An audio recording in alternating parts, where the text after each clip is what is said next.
गणेशाय नमः। ओम सर्वदेवी देवताभ्यो नमो नमः। ओम स्थानीय देवी देवताभ्यो नमो नमः।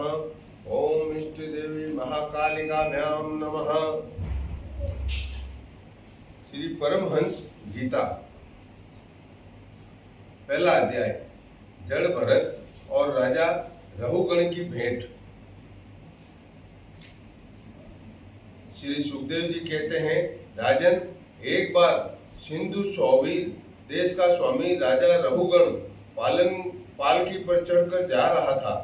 जब वह इक्षुमती नदी के किनारे पहुंचा, तब उसकी पालकी उठाने वाले कहारों के जमादार को एक कहार की आवश्यकता पड़ी।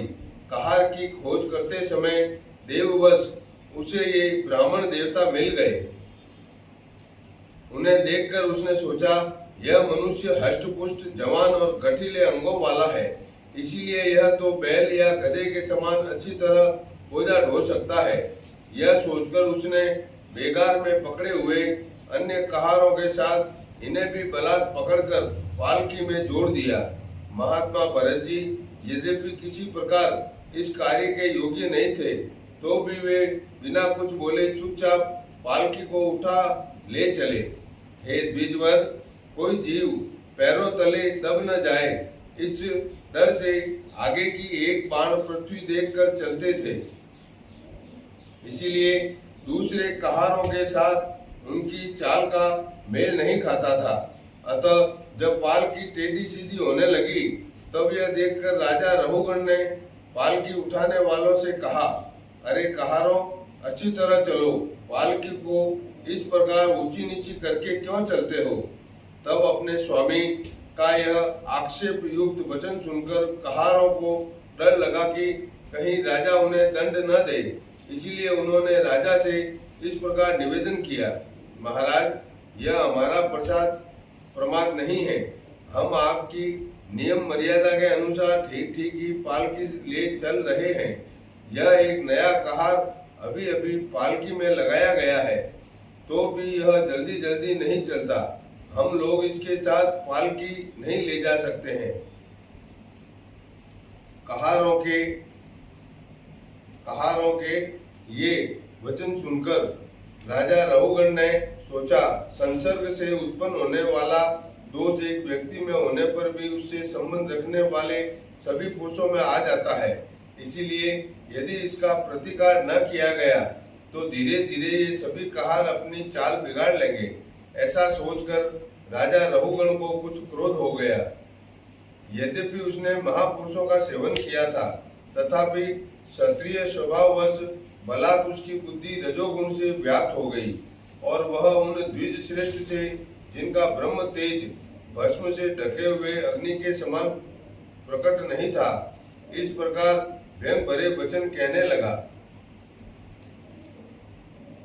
अरे भैया, बड़े दुख की बात है।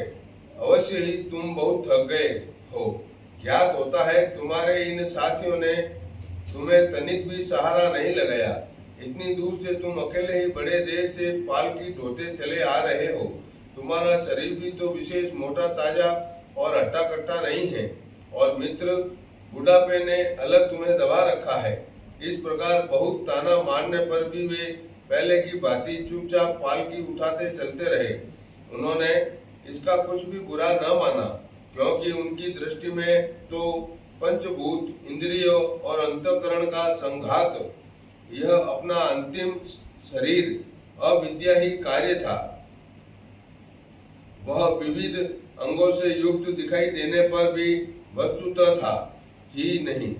इसीलिए उनका मेरेपन का मिथ्या अध्यास सर्वथा निवृत्त हो गया था और वे ब्रह्म रूप हो गए थे। किंतु पालकी अब भी सीधे चाल से नहीं चल रही थी। यह देखकर राजा रहुगण क्रोध से आग बबूला हो गया और कहने लगा, अरे यह क्या तू जीता ही मर गया है? तू मेरा निरादर करके मेरी आज्ञा का उल्लंघन कर रहा है। मालूम होता है तू सर्वथा प्रमादी है। अरे जैसे दंडपाणी यमराज जन समुदाय को उसके अपराधों के लिए दंड देते हैं, उसी प्रकार मैं भी अभी तेरा इलाज किए देता हूँ। अब तेरे होश ठिकाने आ जाएंगे। रहुगण को राजा होने का अभिमान था, इसलिए वह इसी प्रकार बहुत सी अनाप शनाप बातें बोल गया। वह अपने को बड़ा पंडित समझता था, अतः रज तम युक्त अभिमान के वशीभूत होकर उसने भगवान के अनन्य प्रीति पात्र भक्तवर भरत जी का तिरस्कार कर डाला। योगेश्वरों की विचित्र कहनी करने का तो उसे कुछ पता ही न था। उसकी ऐसी कच्ची बुद्धि देखकर वे संपूर्ण प्राणियों के सुहृद एवं आत्मा महाभूत ब्राह्मण देवता मुस्कुराए और बिना किसी प्रकार का अभिमान किए इस प्रकार कहने लगे। जड़ भरत ने कहा, राजन, तुमने जो कुछ कहा वह यथार्थ है, उसमें कोई उल्हाना नहीं है। यदि भार नाम की कोई वस्तु है तो ढोने वाले के लिए है, यदि कोई मार्ग है तो वो चलने वालों के लिए है। मोटापन भी उसी का है। यह सब शरीर के लिए कहा जाता है, आत्मा के लिए नहीं। ज्ञानी जन ऐसी बात नहीं करते।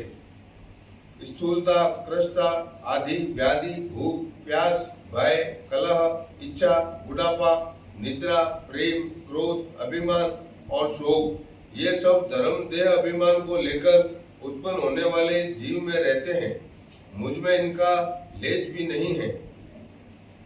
राजन, तुमने तो जीने मरने की बात कही, सो जितने भी विकारी पदार्थ हैं उन सभी में नियति रूप से ये दोनों बातें देखी जाती हैं, क्योंकि वे सभी आदि अंत वाले हैं। यशस्वी नरेश, जहाँ स्वामी सेवक भाव स्थिर हो वहीं आज्ञा पालनादि का नियम भी लागू हो सकता है।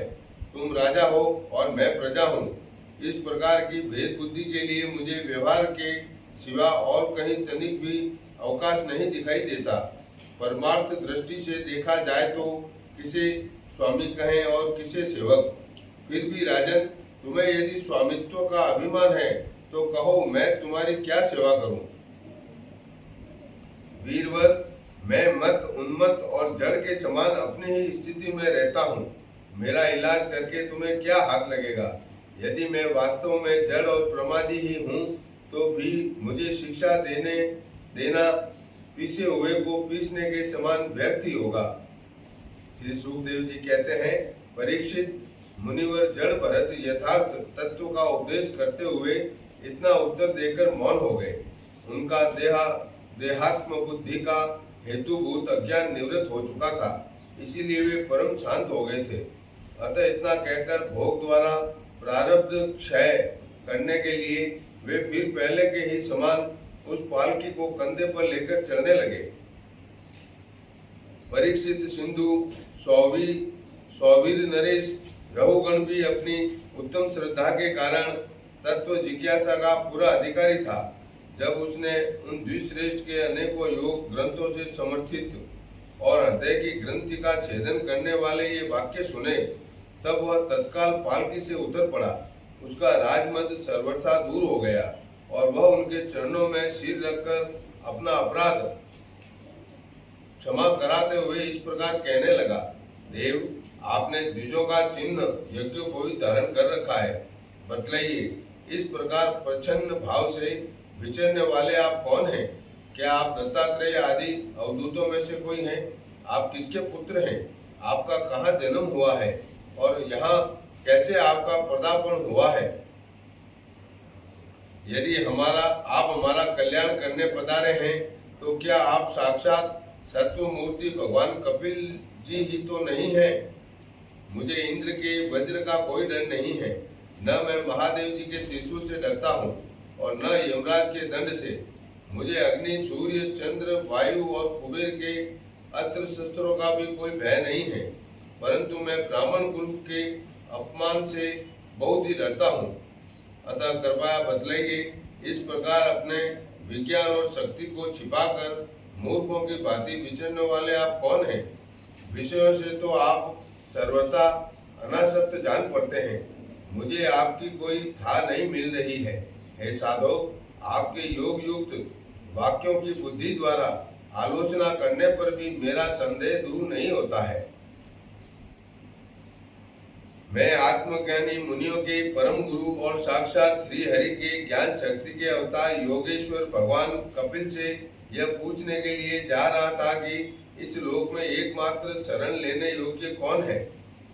क्या आप वे कपिल मुनि ही हैं जो लोगों की दशा देखने के लिए इस प्रकार अपना रूप छिपाकर विचर रहे हैं? भला घर में आसक्त रहने वाला विवेकहीन पुरुष योगेश्वरों की गति कैसे जान सकता है? मैंने युद्धादि कर्मों में अपने को श्रम होते देखा है, इसीलिए मेरा अनुमान है कि बोझा ढोने और मार्ग में चलने से आपको भी अवश्य ही होता होगा। मुझे तो व्यवहार मार्ग भी सत्य ही जान पड़ता है, क्योंकि मिथ्या घड़े से जल लाना आदि कार्य नहीं होता। देहादि के धर्मों का आत्मा पर कोई प्रभाव ही नहीं होता। ऐसी बात भी नहीं है, चूल्हे पर रखी हुई बटलोई जब अग्नि से तपने लगती है तब उसका जल भी खौलने लगता है और फिर उस जल से चावलों का भीतरी भाग भी पक जाता है। इसी प्रकार अपनी उपाधि के धर्मों का अनुवर्तन करने के कारण देह, इंद्रिय, प्राण और मन की सन्निधि से आत्मा को भी उनके धर्म श्रमादि का अनुभव होता ही है। आपने जो दंडादि की व्यर्थता बताई, सो राजा तो प्रजा का शासन और पालन करने के लिए नियुक्त किया हुआ उसका दास ही है। उसका उन्मादिक को दंड देना पीछे हुए को पीसने के समान व्यर्थ नहीं हो सकता, क्योंकि अपने धर्म का आचरण करना भगवान की ही सेवा है। उसे करने वाला व्यक्ति अपने संपूर्ण पाप राशि को नष्ट कर देता है। दीनबंधो, राजत्व के अभिमान से उन्मत्त होकर मैंने आप जैसे परम साधु की अवज्ञा की है। अब आप ऐसी कृपा दृष्टि कीजिए जिससे इस साधु अवज्ञा रूप अपराध से मैं मुक्त हो जाऊं। आप देहाभिमान शून्य और विश्व बंधु श्री हरि के अनन्य भक्त हैं, इसलिए सब में समान दृष्टि होने से इस मान अपमान के कारण आप में कोई विकार नहीं हो सकता। तथापि एक महापुरुष का अपमान करने के कारण मेरे जैसा पुरुष साक्षात त्रिशूल पाणी महादेव जी के समान प्रभावशाली होने पर भी अपने अपराध से अवश्य थोड़े ही काल में नष्ट हो जाएगा। इति श्री भगवद गीते महापुराणे परमहंस गीतायां प्रथमो अध्याय पूर्ण हुआ। ओम नमो भगवते वासुदेवाय नमः।